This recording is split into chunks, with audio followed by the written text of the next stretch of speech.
And Mark Zuckerberg's personal wealth fell by more than $6 billion. And now the White House is weighing in, calling for, quote, fundamental reforms. This is just the latest in a series of revelations about social media platforms that make clear that self-regulation is not working. That's long been the president's view and been the view of this administration. All of this is the result of a whistleblower who released thousands of documents showing the inner workings of the social media empire. Speaking to 60 Minutes, saying the company puts profits over public safety, including the mental health of children and teenagers. CNN's chief media correspondent Brian Stelter joins me now. So let's start with this worldwide outage, the longest in Facebook history. What is going on there, Brian? Facebook doesn't seem to know, or if they do know, they're not revealing it to anybody. This has been going on for more than 4.5 hours. Instagram, WhatsApp, Facebook all stopped scrolling. Maybe it's a wake-up call for the hundreds and millions of users that rely on these platforms every day all around the world. There's no reason to think that it is related to this incredible whistleblower and the leaks that have been coming out. But Facebook is in damage control mode right now. They're having a harder time defending themselves because they can't even log into their own email accounts. But they are saying many of the Facebook whistleblower's claims are misleading. So decide for yourself. Here's what she said.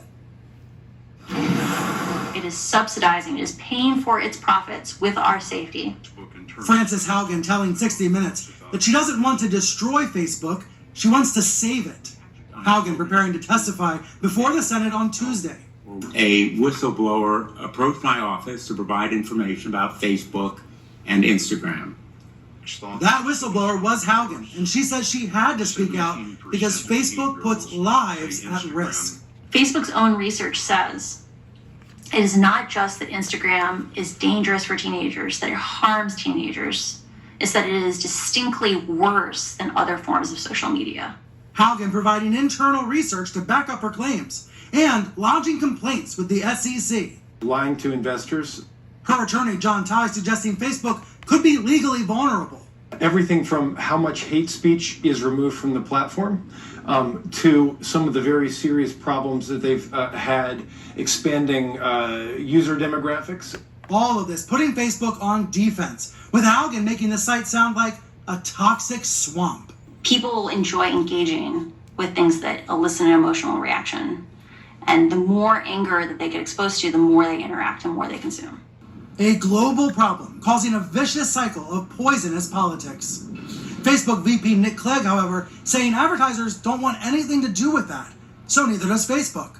We have absolutely no commercial incentive, no moral incentive, no company-wide incentive to do anything other than try and give the maximum number of people as much of a positive experience as possible. And that is what we do day in, day out. Today, Facebook's global head of safety, Antigone Davis, calling into CNBC, trying to reassure investors, saying Facebook wants to be regulated. It's one of the things that we've been pushing for. But regulated how exactly? Amid the firestorm, CEO Mark Zuckerberg is staying silent, while Haugen is calling him out. I have a lot of empathy for Mark, and Mark has never set out to make a hateful platform. But he has allowed choices to be made where the side effects of those choices are that hateful, polarizing content gets more distribution, more reach. More polarizing content, more polarizing politics, and now these problems are visible on a global stage because of this whistleblower. She will testify in a matter of hours, and a lot of people have a lot of questions for her.